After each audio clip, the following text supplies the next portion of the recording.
네, 오늘은 우리가 지난 사경회 때 배웠던 말씀을 복습하면서 함께 또 은혜를 나누기를 원합니다. 자, 여러분 시브리서 11장에서 가장 중요한 포인트가 여러 가지가 있는데 오늘 이 모든 것을 포괄하고 또 가장 하나님이 기뻐하시는 말씀이 저는 6절이라고 생각해요.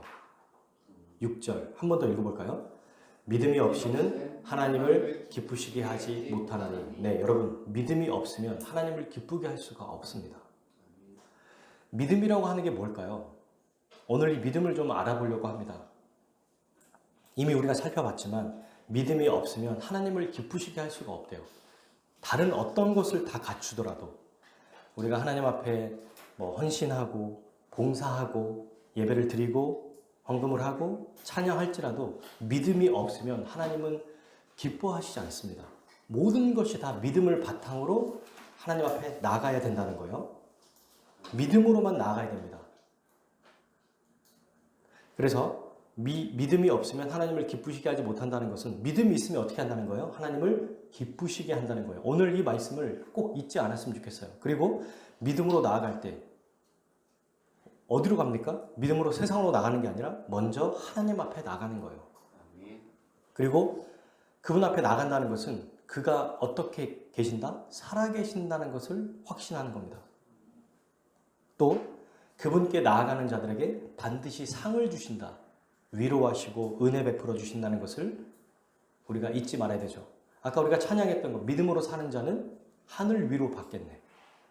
믿음으로 살아갈 때 하나님이 기뻐하시고 그에 합당한 은혜를 우리에게 베풀어 주시는 거예요. 우리가 히브리서 말씀을 많이 살펴봤지만 저는 6절을 보면서 또 한 번 은혜를 받아요. 아, 그렇구나. 우리가 매일매일 하나님 앞에 나아갈 때 그저 그냥 그렇게 나가는 게 아니라 믿음으로 나가야 되는 거구나. 믿음에 대해서 쭉 설명하죠. 그래서 1절, 2절에서 뭐라고 말합니까? 보이지 않지만 믿음은 실제로 있다고 확신하는 태도다. 그러니까 뭐예요? 하나님이 살아계신지 안 계신지 사실 우리 눈에는 인간의 육체의 눈으로는 보이지 않습니다. 안 보여요. 근데 말씀을 통해서 그분이 살아계신다는 것을 확인하는 거예요. 확신하는 거고. 그 태도를 갖는 겁니다. 이게 바로 믿음이라는 거죠. 이렇게 믿음을 가진 사람을 하나님은 기뻐하세요. 우리가 하나님을 기쁘시게 하는 삶을 살고 싶어 하지 않습니까? 어떻게 하면 하나님을 기쁘시게 하고 하나님의 뜻대로 살아갈 수 있을까? 이렇게 얘기하는데 믿음이에요, 믿음. 그럼 이 믿음이 뭔가? 오늘 이걸 좀 생각해 보려고 합니다. 어떻게 우리 구약과 신약의 선배들이 믿음으로 살 수 있었을까? 그들이 믿음으로 살게 된 그 원인이 뭔가? 가장 중요한 게 있죠. 첫 번째는 하나님께서 우리에게 은혜를 베풀어 주셨기 때문이에요. 하나님이 은혜 주시지 않으면 우리는 결코 하나님 앞에 나갈 수 없습니다. 오늘 오전에 우리 예담이, 예준이, 예성이랑 같이 나눴던 거, 예성이가 뭘 그렸죠? 바구니 그렸지. 하나님이 예레미야에게 무화과 열매 환상을 보여주세요. 그래서 하나는 좋은 무화과 열매가 있고 또 다른 바구니에는 나쁜 무화과 열매가 있어요. 근데 어떻게 이들을 얘기하냐면 좋은 무화과 열매는 그들이 열심히 하나님 말씀에 순종했기 때문이다라고 말하지 않고 하나님이 어떻게 그들을 그렇지 좋게 보아주셨기 때문이라고 얘기해요. 그분의 은혜 때문입니다. 모든 것은 그분의 은혜예요. 다. 자, 우리 이걸 한번 생각해 볼까요? 로마서 8장 이게 아주 핵심이에요. 한번 찾아볼게요. 로마서 8장 28절에서 30절까지 말씀. 히브리서를 그대로 두고 로마서 한번 살펴봅시다. 사실 로마서는 우리가 제일 교회를 시작할 때 했던 말씀이지만 아마 평생 이 말씀을 우리는 들여다보지 않을까. 그래서 먼저 시작한 게 참 잘했다는 생각을 합니다. 자, 28절부터 30절까지 하나님의 은혜가 무엇인지를 아주 분명하게 설명해요. 같이 로마서 8장 28절에서 30절까지 읽겠습니다. 시작. 우리가 알거니와 하나님을 사랑하는 자 그의 뜻대로 부르심을 받는 모든 것이 협력하여 선을 이루느니라. 하나님이 미리 아신 자들을 또한 그 아들의 형상을 본받게 하기 위하여 미리 정하셨으니 이는 그로 많은 형제 중에서 맏아들이 되게 하려 하심이라. 또 미리 정하신 그들을 부르시고 부르신 그들을 또한 의롭다 하시고 의롭다 하신 그들을 또한 영화롭게 하셨느니라. 아멘. 이 말씀을 잘 보세요. 28절. 우리가 알아요. 뭐를 알아요? 하나님의 뭐를? 사랑을 입은 자요. 하나님의 사랑. 하나님을 사랑하는 사람들. 하나님의 사랑하는 사람들은 어떻게 되냐면 그의 뜻대로 부르심을 입는데요. 누구의 뜻? 하나님의 뜻을. 그래서 어떻게 되냐면 어떤 삶을 살든지 간에 모든 그 삶 안에서 선을 이룹니다. 그럼 그 선이 뭐냐? 합력해서 선을 이룬다는 게 뭐냐? 29절. 하나님의 아들의 형상을 본받는 거예요. 이걸 하나님이 부르신다는 겁니다. 이렇게. 그래서 이걸 정리해서 30절에서 얘기하죠. 미리 정하신 이들. 다른 번역에는 이렇게 되어 있습니다. 하나님께서는 미리 정하신 그들을 부르시고 이미 정했다는 거예요. 에베소서 말씀을 보면 창세 전에. 그리고 그들을 부르십니다. 부르기만 한 게 아니고 부르신 다음에 그들을 또한 어떻게 한다? 의롭다 하십니다. 의롭다 하신 그들을 또 어떻게? 영화롭게. 그러니까 처음부터 끝까지 전부 다 하나님이 하신다는 거예요. 근데 이것을 누구를 통해서 하시는 거예요? 아들을 통해서. 오늘 히브리서 우리 12장에서 예수 그리스도가 믿음의 주요 온전하게 하신 분이라는 것을 우리가 알고 있지 않습니까? 하나님은 그리스도를 본받게 하시고 그분을 통해서 이 모든 일들을 이루어 주십니다. 이게 하나님의 선택이 아니면 불가능해요. 그러니까 예레미야 말씀을 우리 아이들하고 살펴봤을 때도 내가 좋은 무화과 나무 열매가 돼야지 이거는 못해요. 우리가 할 수가 없어요. 우리가 정신 차려보고 눈을 떠보니까 교회 와서 보니까 좋은 무화과 나무 열매인 거예요. 우리가 그 이유가 뭐냐? 내가 열심히 살았기 때문에. 여러분 우리 과거를 한번 생각해 봅시다. 은혜 받을 만한 자격이 있는가? 없어요. 사실 저는 없어요. 아무리 열심히 살았다고 해도 나보다 훨씬 더 깨끗하고 훨씬 더 정직하고 훨씬 더 열심히 사는 사람들이 널려 있거든요. 심지어 그들은 목숨까지 내어놓은 사람들도 있습니다. 근데 저는 거기에 비하면 택도 없거든요. 하지만 이걸 봤을 때 이거 하나님이 부르신 게 확실하구나. 이걸 알게 되는 거예요. 하나님의 은혜가 없으면 우리는 결코 믿음으로 살아갈 수가 없습니다. 이게 첫 번째예요. 그런데 그러면 이제 여러분 문제는 이제 여기입니다. 우리 하나님이 우리를 예수 그리스도를 통해서 믿음으로 살아가게 하시니까 우리는 가만히 있어도 되는가? 아니에요. 삶이라는 걸 주셨어요. 삶. 그래서 11장에 보면 수많은 믿음의 사람들이 나오는 겁니다. 어떻게 믿음을 발휘할 수 있는지를 오늘 이 4가지 말씀을 통해서 살펴보려고 합니다. 이미 우리가 알고 있는 말씀이지만 잘 한번 또 말씀을 통해 살펴봤으면 좋겠어요. 어떻게 우리가 믿음을 발휘할 수 있는가? 첫 번째는 하나님 나라를 소망함으로 믿음을 발휘할 수 있습니다. 한번 따라해 볼까요? 하나님 나라를 소망함으로 믿음을 발휘할 수 있습니다. 그게 무슨 말이냐면 하나님 나라를 생각할 때, 하나님 나라를 바라볼 때, 맞아, 하나님 나라가 있지. 그분의 나라가 있잖아. 이 세상의 끝이 아니야. 라고 생각했을 때 믿음으로 살았다는 거예요. 히브리서 10장. 자, 우리 이제 다시 말씀으로 돌아와서 로마서 말씀을 이제 보지 않을 거예요. 히브리서 말씀으로 돌아와서 히브리서 저자가 지속적으로 군데군데 반복해서 설명하는 게 바로 이 대목이거든요. 하나님 나라를 바라봤다. 모든 믿음의 선배들이. 자, 10장 36절과 37절 한번 읽어봅시다. 너희에게 인내가 필요함은 너희가 하나님의 뜻을 행한 후에 뭐나 약속하신 것을 받기 위함이라. 약속하신 게 뭐예요? 31절. 잠시 잠깐 후면 오실 이가 오시리니 지체하지 아니하시리라. 주님이 곧 오신다는 것을 믿었다는 거예요. 여러분, 그래서 히브리서 11장 5절에 누가 나옵니까? 에녹이 나와요. 에녹이 뭘 했습니까? 언제 이 사람이 믿음을 발휘할 수 있게 됐어요? 그가 믿음을 발휘하게 된 그 근거가 뭡니까? 65세에 무두셀라를 낳았기 때문이에요. 무두셀라의 이름이 뭐였습니까? 창을 던지는 자. 이 사람이 부족의 말하자면 대장이었어요. 근데 이 사람이 죽으면 어떻게 돼요? 부족이 멸망하게 되는 거예요. 그러니까 무두셀라가 죽으면 종말이 온다는 것을 하나님께서 알려주셨어요. 에녹에게. 그래서 에녹은 이때부터 하나님과 동행하며 살았습니다. 그리고 여러분, 이뿐만이 아니에요. 아브라함을 한번 살펴볼까요? 11장 10절. 아브라함이 어떻게 8절에서 부르심을 받고 막 이렇게 살아가는데 어떻게 그렇게 살아갈 수 있는가? 11장 10절 읽어볼게요. 이는 그가 하나님이 계획하시고 지으실 터가 있는 뭐를? 성을 바랐습니다. 하나님이 친히 설계하시고 건축하신 이 견고한 도시를 고대했다는 거예요. 그게 있다는 것을 믿었기 때문에 여기로 가라고 하면 저기로 가고 저리로 가면 저리로 가고, 그래서 마지막에 아브라함이 그 큰 가나안 땅을 하나님께서 주셨다고 했지만 딱 하나만 그 생전에 얻고 죽었습니다. 그게 뭔가요? 막벨라 굴이에요. 고작 굴 하나 얻고 죽었습니다. 근데 이 굴에 누가 들어가냐면 아내가 들어갔고 자기도 거기 굴에 묻힌다고 하고 그의 자손들도 그 굴에 들어간다고 그래요. 왜? 그 굴에서 부활하게 될 것을 기다렸기 때문이에요. 여러분, 이것이 정말 엄청난 거예요. 우리가 사실 아무것도 아닌 것 같지만 보이지 않는 하나님을 진짜로 믿는 것. 11장 1절에서 말하는 것, 6절에서 말하는 것. 안 보여요.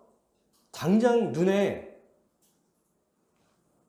보이지 않으니까 우리의 마음이 고양되지가 않습니다. 뭔가 감동이 되거나 특별한 뭔가 나타나야 뭔가 조금이라도 이렇게 변화될 만한 기미가 있는데 그런 게 하나도 없던 거예요.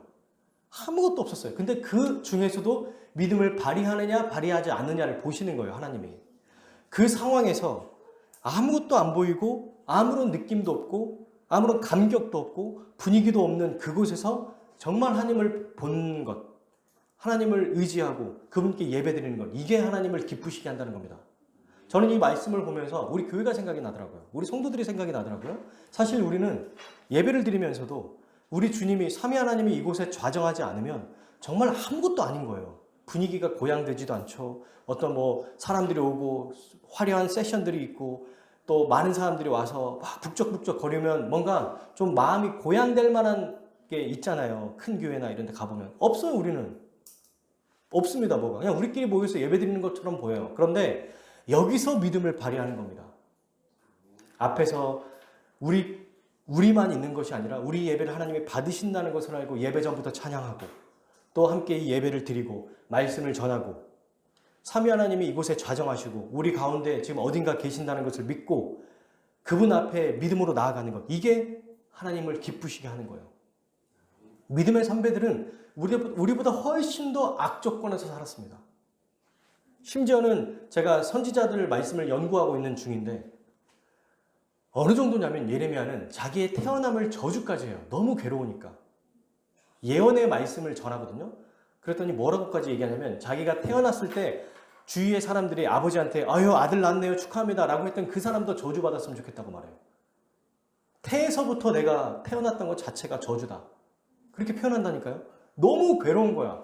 하나님의 역사와 인도하심이 있어야 되는데 하나님이 말씀하시는데 옥에 갇히고 하나님 말씀하시는데 매 맞고 하나님이 알려주시고 선포하라고 하는데 그 안에서 사람들에게 모욕을 받고 가장 친한 사람들이 그를 원수로 여기고 꼬투리 잡아서 죽이려고 노력하거든요. 그 심정이 예레미야 말씀에 다 담겨 있습니다. 그 사람들에 비하면, 우리 믿음의 선배들에 비하면 우리는 정말 좋은 위치에 있는 거다. 그러나 그럼에도 불구하고 우리 사이에서 우리가 할 수 있는 것들 보이지 않아도 하나님의 역사하심이 지금 우리 눈앞에 뭔가 없는 것 같아도 그분이 살아계시고 그분이 영광 받으실 분이고 그분이 우리를 지키시고 우리를 인도하신다는 것을 믿고 나아갈 때 하나님이 기뻐하시는 거예요. 우리 믿음의 선배들이 이렇게 살았다는 것입니다. 자, 그리고 11장 13절에도 나오죠. 지금 계속해서 아브라함에 대한 이야기예요. 이 사람들은 다 믿음을 따라 죽었으며 약속을 어떻게 했다? 받지 못하였어요. 그때에 원하는 것들이 이루어지지 않았습니다. 그러면 실패자라고 생각할 수 있잖아요. 근데 어떻게 이걸 버틸 수 있는가? 그것들을 멀리서 보고 어떻게 했다? 환영했다는 거예요. 환영. 안 보여요. 못 봤어요. 경험도 못했어요. 느낌도 없어요. 감격도 없어요. 마음이 고양되지도 않아요. 분위기도 없어요. 근데 그냥 멀리서 보고 환영했다는 거예요. 기뻐했다는 거예요. 즐거워했다는 겁니다. 믿음을 발휘한 거죠. 또 이 땅에서는 어떻게 살았나? 외국인과 나그네임을 증명하였습니다. 약속을 못 받았기 때문에 외국인과 나그네처럼 마치 이 땅이 전부인 사람처럼 안 살았다는 거거든요. 하나님의 말씀하신 대로 살았어요. 그렇게 살다가 죽었대요. 사실 더 좋은 그 말씀의 결과는 어떻게 나와야 됩니까? 그들이 다 믿음을 따라 죽었으며 약속을 받았더라 라고 나와야 되는데 믿음으로 살았는데 약속을 못 받았대요. 그리고 그들의 삶은 외국인이나 나그네처럼 살았답니다. 여러분, 나그네가 이 세상에서 살아간다고 생각해 보십시오. 어디 외국에 가서 여행객으로 산다고 생각해 보세요. 그냥 돈이 없어요. 이제 어느 정도 뭐 일도 못 해요. 여행객이니까. 그럼 어떻게 삽니까? 38절에 나오죠. 광야와 산과 동굴과 토굴에 유리하는 사람들처럼 살았던 거예요. 그러면서 14절부터 16절까지 계속 나오죠. 그들이 이같이 말하는 것은 자기들이 본향 찾는 자임을 나타냅니다. 삶을 통해서 뭘 보여줬냐면 이 땅이 우리가 영원히 살아갈 곳이 아니라는 것을 보여줬다는 거예요. 이런 삶을 통해서. 하늘에 있는 고향, 그게 진짜 고향이라는 것을 알고 그리워했다는 것입니다. 그리고 15절, 그들이 나온 바 본향을 생각하였더라면 돌아갈 기회가 있으려니와. 이 말이 무슨 말이냐면 세상의 여러 가지 달콤한 생활로 돌아가기를 원했다면 언제든지 돌아갈 수 있었습니다. 이 뜻이에요. 이 세상이 좋았다면 언제든지 돌아갈 수 있었을 거예요. 근데 그것도 어떻게 했다? 돌아가지 않았다는 거예요. 세상의 방향대로, 세상의 가치관대로 안 살았대요. 그리고 16절, 그들이 이제는 더 나은 본향을 사모하니 곧 하늘에 있는 것이라. 이러므로 하나님이 그들의 하나님이라 일컬음을 받으심을 부끄러워하지 아니하시고, 하나님이 뭐라고 말씀하세요? 내가 너의 하나님이다. 기뻐하셨다는 거예요. 이게 바로 믿음으로 살았다는 겁니다. 하나님이 그들의 하나님이라고 불리는 것을 수치로 여기지 않았다는 거예요. 그리고 그들을 위해 뭘 했어요? 한 성, 도성을, 하늘의 나라를 예비하셨습니다. 이렇게 아브라함도 그의 수많은 궤적들이 있지만 히브리서 기자는 어디에 포커스를 맞춰요? 그가 눈에 보이지 않지만, 그리고 이 땅에서는 실패자인 것 같고 별거 없는 사람인 것처럼 보이지만 그의 모든 마음의 포커스는 어디에 가 있었다? 하늘 도성, 본향에 포커스가 맞춰져 있었다는 거예요. 그러니까 그가 이런 삶을 살 수 있었다 얘기합니다. 모세도 볼까요? 11장 25절 26절 같이 한번 읽어볼게요.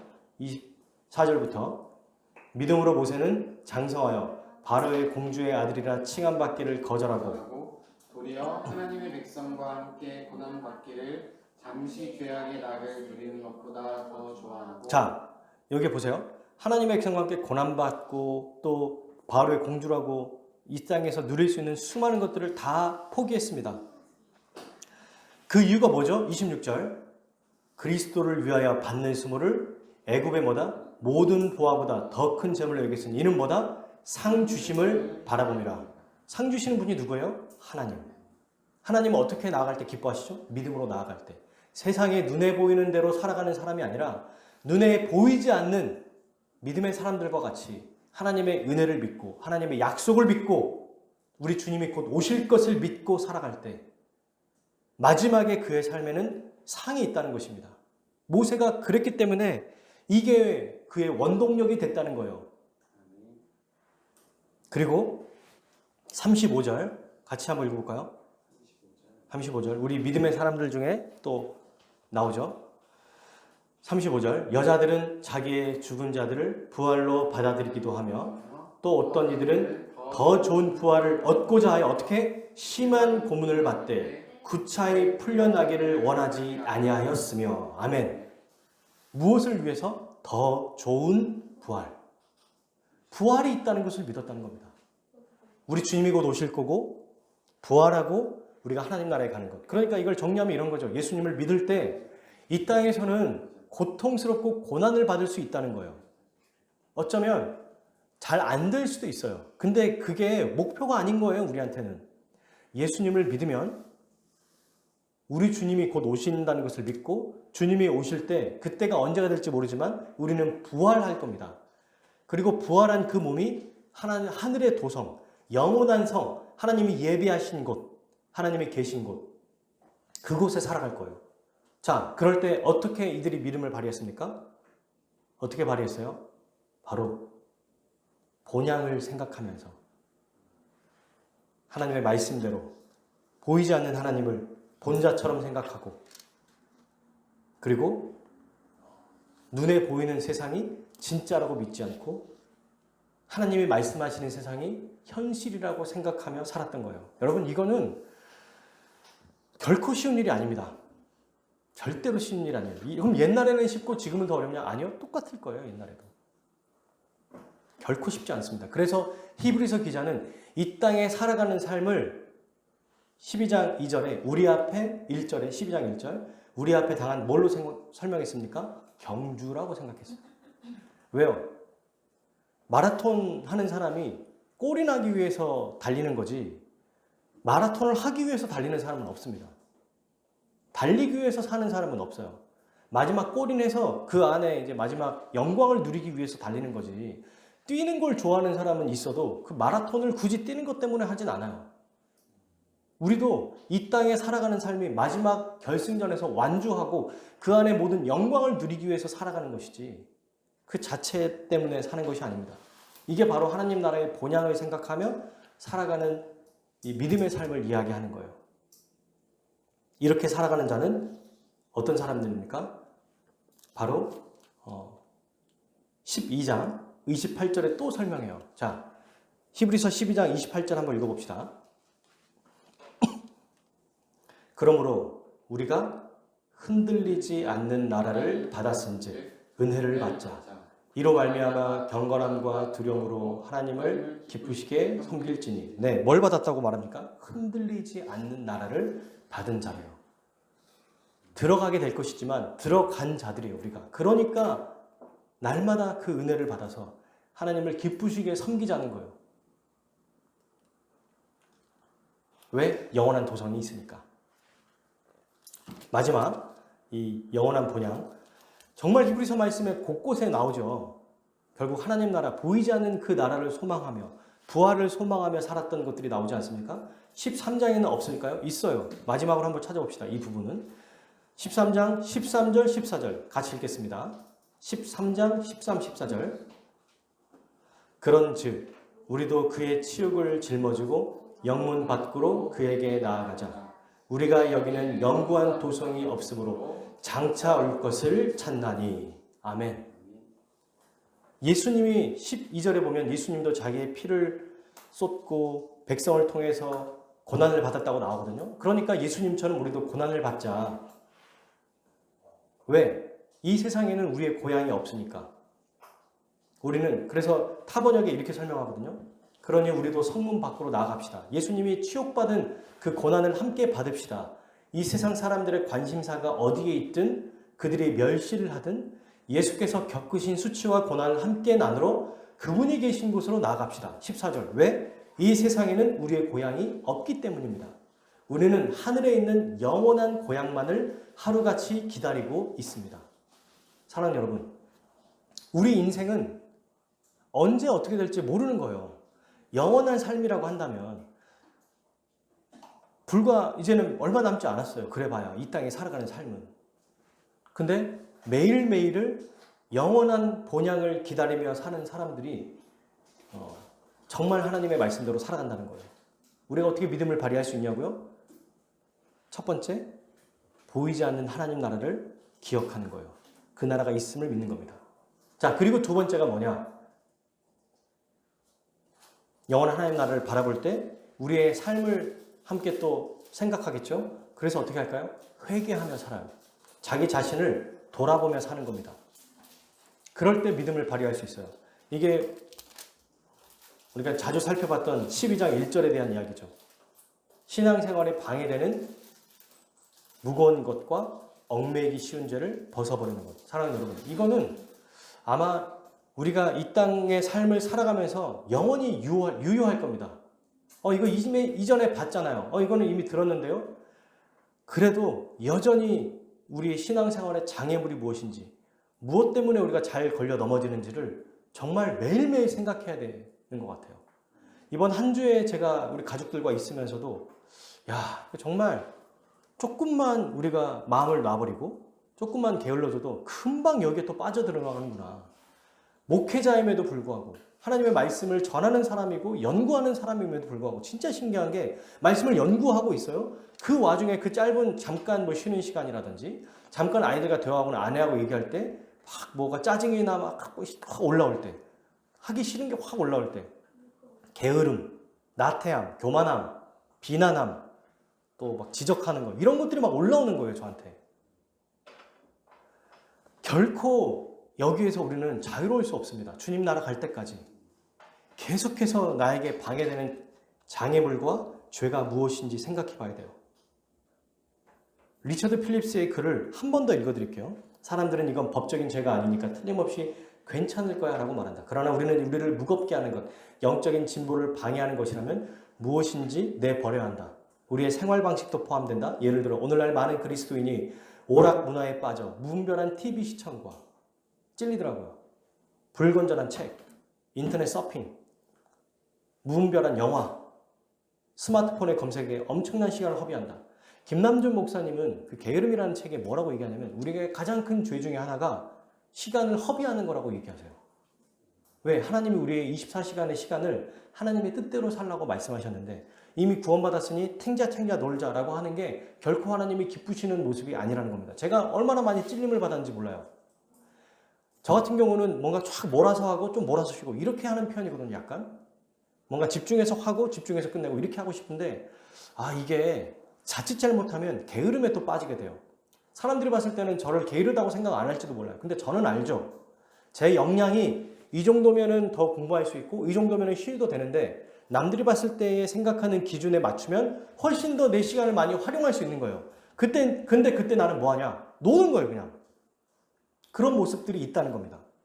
그러니까 계속해서 일을 만들고 그러면 또 너무 일을 많이 하게 되면 일 중독에 빠지게 되고 참 어디로 포커스를 맞춰야 될지 모르는 상황임에도 불구하고 우리의 믿음을 방해하는 것들을 생각해 봐야 된다는 거예요. 이런 것들이 결국 우리를 게으르게 만듭니다. 그리고 어떤 출세하고 싶은 야망, 취미, 인간관계, 습관과 관심사. 그러니까 저도 저의 습관을 좀 이번 주에 돌아봤거든요. 내가 잠자는 걸 좋아하는구나. 원래도 알고 있었지만. 그리고 몰아서 하고 막 이렇게 머리 쓰는 걸 좋아하지만 쉴 때는 또 그냥 가만히 쉬면 되는데 또 가만히 내버려 두진 않아요. 뭘 봐야 돼, 영상을. 이게 저의 큰 장애물이 되더라고요. 그러니까 우리가 하고 있는 모든 것들이 내 신앙생활에 도움이 되는가? 장애물인가? 휴식인가? 휴식을 넘어서 중독이 되는가를 살펴봐야 됩니다. 사랑 여러분.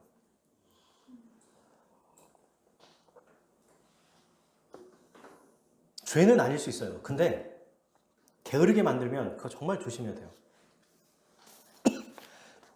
마음을 놔버리면 안 됩니다. 죄를 짓는 도구로 사용되게 해서는 안 돼요. 그래서 건전한 취미를 만들어라. 또 건전한 습관을 만들어라. 이런 얘기를 하는 거예요. 우리가 아이들을 키우고 양육할 때 어떻게 얘기합니까? 안 좋은 습관을 최대한 못하게 하잖아요. 최대한 이 아이에게 좋은 것들을 가르치고 거기에 습관화되게 하지 않습니까? 마찬가지로 우리가 어디에 쉽게 걸려 넘어지를 생각하고 해야 됩니다. 이렇게 해야 정말 하나님 나라를 생각하면서 안심하게 그냥 마음대로 살아가는 게 아니고 그 나라를 곧 들어갈 거라고 생각한다면 이 죄와 싸우는 것을 우리는 감당할 수 있어요. 히브리서 기자가 12장 4절에서 뭐라고 말합니까? 너희가 죄와 싸우되 아직 피 흘리기까지는 대항하지 아니하고. 피 흘리기까지 대항할 수 있다는 얘기예요. 대항하라는 얘기예요. 대항해야 된다는 얘기입니다. 그게 바로 우리 앞에 당한 경주를 마치는 거예요. 이 결단이 있어야 됩니다. 사랑하는 여러분, 지난주에도 우리는 결단했어요. 매주 결단하는 거예요. 그리고 매일 결단하는 거예요. 매일. 그래도 또 실패하겠죠? 또 결단하는 거예요. 하나님 나라를 소망하고 죄와 싸우며 내가 살아가겠다 결단하고 이 모든 것을 이겨내게 하는 것, 믿음을 발휘하게 하는 것, 그게 뭡니까? 예수 그리스도를 바라보는 거예요. 그분께 시선을 고정하는 것. 왜? 예수님은 아르케고스이자 텔레이오스니까 창시자이자 완성자. 그분이 모든 것을 시작하시고 마치시는 분이기 때문입니다. 보면은 이 아르케고스가 창시하는 것뿐만 아니라 개척자도 있거든요. 지도자라는 뜻도 있어요. 그분이 없는 길을 개척해 가요. 군인들이 새로운 길, 전쟁터에서 앞으로 전진할 때 누가 제일 먼저 가요? 장군. 또는 가장 앞서서 그 대장이 먼저 이렇게 앞서 가잖아요. 그러면 총이 날라와도 바로 뒤에 바짝 붙은 사람은 어떻게 돼요? 살아요. 왜? 앞에 있는 사람이 먼저 맞으니까. 개척자가 이런 거예요. 선구자가. 먼저 앞으로 가요, 먼저. 그러니까 그 뒤에서 우리는 따라가기만 하면 되는 겁니다. 그분이 처음부터 끝까지 다 이루신다는 것은 가만히 있으면 알아서 마치 기차표를 끊으면 기차가 알아서 축축축축 가면서 우리의 믿음이 이루어진다는 얘기가 아니고 그분의 뒤를 따라가는 것을 얘기하는 거예요. 그분이 만들어주시고 그분이 힘을 주시고 그분이 도와주시니 우리는 그 뒤에서 따라가면 됩니다. 언제까지? 마지막 완성 때까지. 그분만 붙잡고 가면 돼요. 그분만 의지하면 돼요. 대신 우리가 가야 됩니다. 움직여야죠. 믿음으로 살아갈 수 있도록 믿음을 만들어 주셨기 때문에 이제는 그분과 함께 가면 되는 거예요. 만약 그냥 내버려 두면 주님이 알아서 하신다면 경주를 하자고 말할 필요가 없겠죠. 경주는 알아서 될 것이다 라고 하시겠지만 성경은 어디서도 그런 얘기가 없습니다. 믿음을 만드시고 믿음을 완성하실 그분의 뒤를 따라서 따라가면 되는 거예요. 그럴 때 우리는 하나님의 뜻대로 살아갈 수 있습니다. 하나님을 기쁘시게 하며 살아갈 수 있어요. 자, 마지막으로 네 번째. 그러면 어떻게 믿음을 발휘할 수 있는가? 총 세 가지를 얘기했어요. 처음에는 뭐 얘기했습니까? 하나님 나라를 소망하는 것. 여러분 생각해 보십시오. 내일 우리 주님이 오신다고 생각하면 우리가 어떻게 될까요? 마음이 지금의 마음과 더 달라질 거예요. 분명히 그럴 겁니다. 1년 후에 어머니 얘기를 제가 지난 설교 때 했었잖아요. 이제 얼마 남지 않았다고 생각하시니까 사실 그렇게 빨리 돌아가실 거라고는 몰랐어요. 우리 가족들도. 보통 12월이 아니라 올해 2월 정도까지 계실 거라고 생각했습니다. 왜냐하면 컨디션이 너무 좋으셨거든요. 그래서 저희 형도 무리하게 시간을 내서 오지 않고 1월 달이 또 쉬는 날이 있잖아요. 신년이 있으니까. 그때 가족들 다 데리고 올게요. 그때 시간 내서 올게요. 이렇게 마음 먹고 생각하고 있었단 말입니다. 근데 어머니는 아셨어요.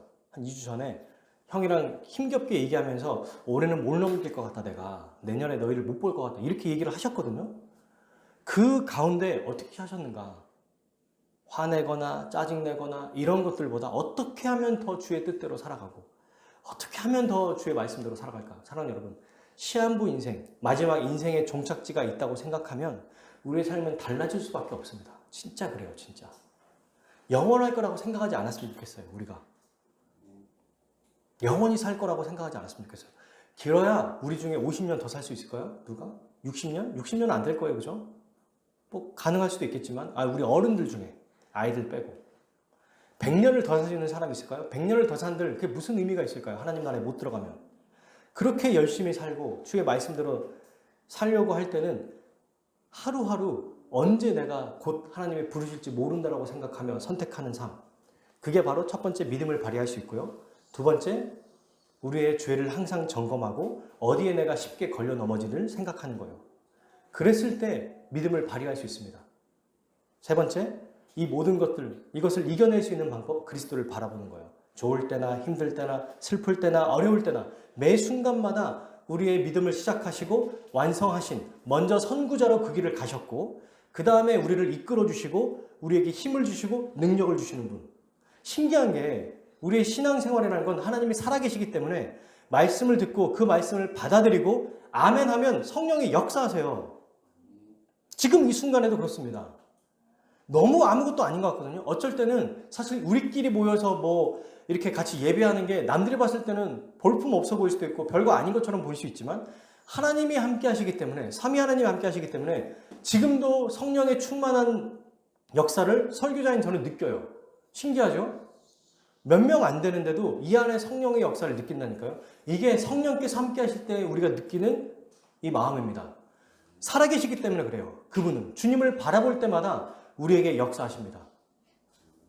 그리고 마지막 네 번째, 어떻게 이 믿음을 발휘하게 하시는가? 이게 너무 중요한데요. 이것도 바로 교회를 통해서 믿음을 발휘하게 하십니다.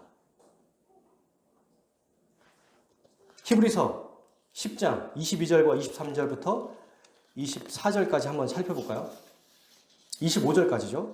히브리서 10장 22절부터 25절까지. 자, 함께 읽어봅시다. 10장 22절. 22절부터 25절까지 시작. 우리가 마음의 뿌림을 받아 몸은 맑은 물로 씻음을 받았으니 참 마음과 온전한 믿음으로 하나님께 나아가자. 또 약속하신 이는 미쁘시니 우리가 믿는 우리의 소망을 움직이지 말며 굳게 잡고 서로 돌아보아 사랑과 선행을 서로 독려하며 우리를 서로가 같이 말고 오직 권하여 그날이 가까움을 볼수록 더욱 그리하자. 아멘. 여러분 방금 얘기했던 거 있죠. 하나님 나라를 소망하는 것, 죄와 싸워 이기는 것, 예수 그리스도를 바라보는 것. 이거는 혼자 못합니다. 혼자 안 돼요. 일주일 동안 이렇게 혼자 있어 보면서, 가족들이랑 있어 보면서 혼자 안 된다는 걸 정말 뼈저리게 깨달았어요. 안 되는구나. 만약 여러분 주일이 없다면, 오늘 이렇게 모이는 예배가 없다면 또 저는 어떤 죄에 빠져서, 어떤 무거운 것에 빠져서 저도 모르게 또 거기에 점점점 젖어 들어갔을지도 모릅니다. 아, 진짜로 그래요, 정말로. 근데 주일이라는 게 딱 있으니까 다시 마음이 새로워지고 생활을 다시 점검하는 거예요. 토요일부터, 금요일부터 나태해진 마음과 생각을 더 잘 됐죠. 왜? 제 마음속에는 그래도 내가 환자인데 아팠는데 뭐 이런 게 있을 수 있는데 그걸 내버려두면 계속해서 그걸 하고 싶어하는 게 인간의 본성이거든요. 주일이 있으니까 예배를 드리고 함께 성도들 생각하니까 아, 이러면 안 되지. 깨닫게 하고 다시 하는 겁니다. 여러분 여기에서 히브리서 22절 23절에서도 마음의 뿌림을 받아 온전한 믿음으로 나아가자, 그 믿는 소망의 도리를 굳게 잡자, 이게 어떻게 가능한 겁니까? 24절 때문이에요. 서로 돌아봐주기 때문에 그래요. 서로 사랑으로 돌봐주기 때문에 그래요. 서로 격려해주기 때문에 가능한 겁니다. 그리고 25절, 어떤 사람들의 습관과 같이 안 모이지 않고 모여서 더욱 모임으로 교회 안에 모이고 교제하고 대화하고 성도의 교제를 통해서 믿음으로 살아가고 소망하며 살아가며 사랑으로 살아갈 수 있다는 거예요. 이게 사실 저는 성경의 아주 중요한 내용이라고 생각해요. 여러분 매주 말씀이 있기 때문에 우리가 예배를 통해서 한 주를 돌아보고 예배를 통해서 다시 새로운 한 주를 생각해요. 예배가 없었다면, 교회라는 게 없었다면 가능하지 않았을 거예요. 불가능했을 거예요. 만약에 성도들이 아니고 그냥 학원처럼 인터넷 온라인 강의만 있었다? 그러면 예배를 제대로 드릴 수 있을까요? 못해요. 진짜 어렵습니다. 그럼 불가능합니다. 나와야 돼요. 우리는 정신과 육체를 가진 사람으로 돼 있어요. 그래서 몸이 가는 곳에 우리의 마음까지도 가는 겁니다. 이게 너무 신기하죠? 예배 안 나오잖아요. 아니 꼭 예배 나와야 됩니까? 그냥 집에서 예배 드려도 되는 거 아니에요? 라는 생각은 맞는 것 같지만 실제로 집에 있으면 예배가 안 드려집니다. 여기서 와서 예배 드리는 것보다 훨씬 더 마음이 떠나져 있어요. 훨씬 더 나태해집니다. 이건 우리가 너무 잘 아는 일이죠. 와야 다른 생각을 안 해요. 설교를 드려야 성령이 역사하세요.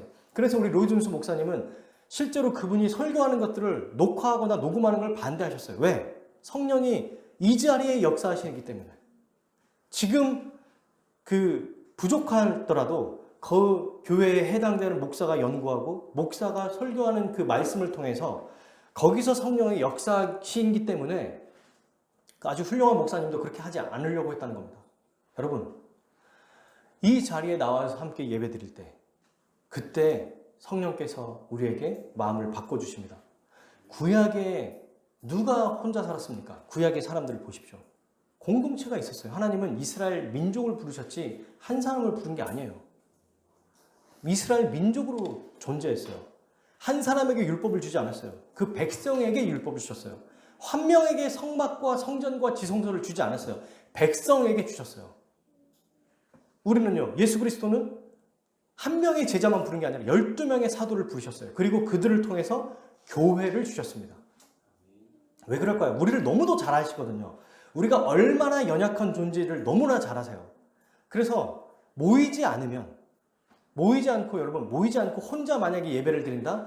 혼자 찬양한다? 오늘 이렇게 찬양할 때 제가 오늘 찬양을 생각해 봤거든요. 내가 혼자 찬양하면서 손 들고 얼마나 정말 하나님께 집중하며 찬양할 수 있을까? 하루 이틀이지. 어렵습니다. 못할걸요? 여러분들이 아무도 없는데 저 혼자 10시 40분부터 혼자 기타 치고 찬양한다? 하다가 에휴 말아야지. 아마 이렇게 될걸요? 근데 여러분들이 있기 때문에 찬양할 때도 함께 찬양하고 설교를 할 때도 함께 설교하고 근데 별거 아닌 것 같아요. 제가 단에 섰을 때 어떤 마음을 항상 갖냐면 하나님 말씀은 너무 탁월한데 내가 준비한 거 너무 말하자면 부족해 보이는 거예요. 그럴 때가 많이 있거든요. 그럼 어떻게 하냐면 주님 이 말씀을 전하는 게 은혜가 될까요? 말씀 자체는 너무 훌륭하고 탁월한데 내가 준비하는 건 너무 내 수준이 내 말투나 나의 언어나 나의 성경 연구가 너무 부족합니다. 너무 미흡합니다. 세상에 이런 거 가지고 은혜를 받을 수 있을까요? 그런 마음을 사실 그래서 우울감에 있을 때가 있어요. 설교자로서. 부족하니까. 근데 이제 주일날 서기 전에 제가 이제 오전에 아침에 집에서 말씀을 한번 프린트해가서 한번 프린트아웃 한 다음에 한번 쭉 보고 수정해서 한번 또 프린트아웃 하고 프린트아웃 한 것을 여기 와서 또 한번 읽고 혹은 두 번 읽고 머릿속에 계속 시뮬레이션을 돌려요. 그러면서 제가 하는 생각이 뭐냐면 하나님 제가 준비한 건 진짜 별게 아닙니다. 그런데 하나님의 말씀이 능력이 있고 모이는 자들에게 주님의 역사하실 것을 믿습니다. 이 마음 가지고 계속 단에 서요. 신기하게 그때 별거 아닌 것 같은 부족한 저의 말을 통해서 은혜를 부어주시더라고요. 이건 전적인 하나님의 은혜고 우리가 모였기 때문에 가능한 겁니다. 그리고 성도들과 오늘 예배가 끝나고 함께 교제하고 이야기를 나누잖아요. 그러면 여러분들이 저도 우리가 일주일 동안 내 힘으로 안 됐던 것들이 돼요. 무슨 말이냐면 내가 고민하고 내가 또 혼자 막 생각했고 붙잡고 있었던 것들 있잖아요. 이거를 성도들과 함께 나눌 때 그게 깨달아지고 마음에 의욕이 생기고 그렇게 한번 해봐야겠다 이런 마음이 생기는 겁니다. 내 고민이 해결이 되는 경우를 너무 많이 보는 거죠. 우리는. 이게 교회의 유익이에요. 하나님은 혼자가 아니라 함께하게 만드셨어요. 예배를 나오지 않으면 안 됩니다. 그래서 자주 모이라고 하는 거고 얘기하는 거죠. 할 수만 있다면 자주 모였으면 좋겠어요. 그러나 우리가 여러 가지 상황상 어쨌든 일주일에 2번이라는 걸 정해놓고 예배를 드리고 또 이거 일주일에 2번을 못 모일 그 방학 기간에는 수련회를 가고 또 사경회를 하고 그래서 1학기 사경회가 있으면 2학기 또 우리가 사경회를 하기로 했지 않습니까? 자주 모일 때 우리 목회자들끼리 사실 비하인드 스토리 이런 얘기를 합니다. 그냥 많이 모이면 되는 것 같아. 그냥 설교자가 중요하지 않는 거예요. 이상한 얘기만 안 하면 하루, 이틀, 3일, 4일 모이잖아요. 그럼 그냥 무조건 은혜를 받아요. 참 신기하죠? 이게 다 목회자들이 비하인드 스토리 우리끼리 하는 얘기예요. 그냥 모이면 된다. 교회가 뭔가 축 처져 있고 뭔가 좀 은혜가 필요할 때 모이면 되는 거예요. 참 신기해요. 왜? 두세 사람 모이는 곳에 누가 함께 하신다? 너희와 함께 하겠다고 예수님이 말씀하셨거든요.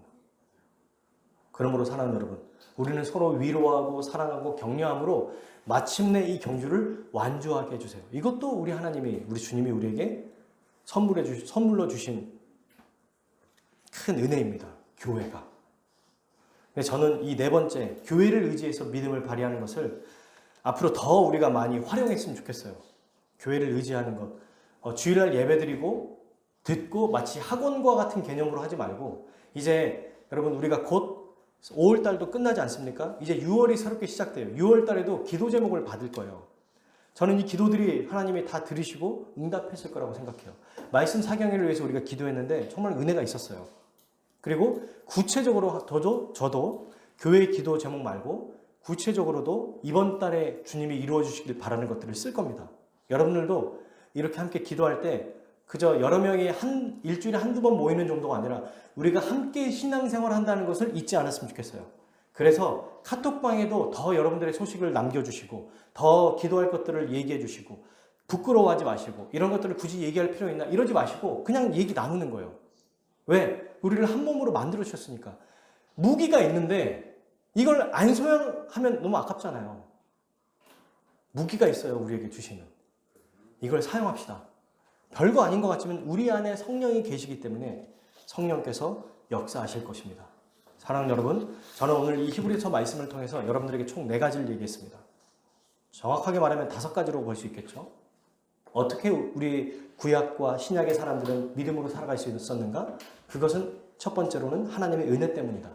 그분이 우리를 부르시고 우리를 의롭다 하시고 영어롭게 이미 과거형으로 그리스도를 통해서 만들어 주셨기 때문에 우리는 믿음으로 살아갈 수 있다. 그러면 구체적으로 이들이 믿음을 발휘했을 때 어떻게 했는가? 4가지. 첫 번째죠. 첫 번째는 하나님 나라, 영원한 본향을 소망했다는 거예요. 그 나라가 있다는 것을 확신했습니다. 두 번째, 그 나라를 본향을 소망하면서 내가 이렇게 살아가도 되나? 맞아, 이러면 안 되지. 자기의 죄를 고백하고 더 하나님 나라 백성으로 살아가려고 노력했어요. 계속해서 이렇게 살기 위해서 뭐가 필요합니까? 예수 그리스도를 바라보는 것. 그분이 믿음을 주시고 믿음을 완성하실 거라는 것을 봤기 때문에, 의지했기 때문에 이렇게 살아갈 수 있는 거예요. 그리고 이 모든 것은 교회를 통해서 이루어 주십니다. 교회 안에서 말씀을 듣고 오늘 이렇게 첫 번째, 두 번째, 세 번째, 네 번째도 듣는 거 아닙니까? 교회 안에서 설교를 들을 수 있고 교회 안에 성도들과 교제를 통해서 한 주 동안 나의 삶이 어떤지, 신기한 게 교회 안에서 같이 말씀을 듣고 그저 이야기를 나눴을 뿐인데 나의 삶이 정리가 돼요. 우리의 가족이 어떻게 이끌어가야 될지, 나의 삶을 앞으로 어떻게 하나님께 살아야 될지를 다 깨달아져요. 너무 신기하죠? 그리고 교회와 함께 마침내 본향에 가도록 하나님이 인도하셨습니다. 이렇게 살아가는 것, 이게 바로 믿음으로 살아가는 것이고 이게 하나님을 기쁘시게 하는 거예요. 이 중에 어떤 것도 버릴 게 없습니다. 다 생각하면서. 그러나 그 중에서도 안 된다, 다 잊어버리고 어렵다, 힘들다, 그러면 예배에 나오면 돼요. 우리에게 요청하면 됩니다. 교회를 의지하시면 돼요. 이거는 적당히 여기까지는 해야 되는데 그 이상인 건 민폐 아닌가? 그 이상 하는 건 좀 잘못 아닌가? 이런 생각하지 마십시오. 우리가 할 수 있는 것도 한계가 있어요. 못해요, 다. 그러나 주님을 의지할 때, 또 우리 교회를 의지할 때 우리 주님이 가장 크게 우리에게 은혜 베풀어 주실 것을 믿습니다. 그래서 믿음의 사람들과 같이 우리가 아까 찬양했던 것처럼 믿음으로 사는 자는 하늘 위로를 받으며 살아갈 겁니다. 그리고 그의 끝은 어때요?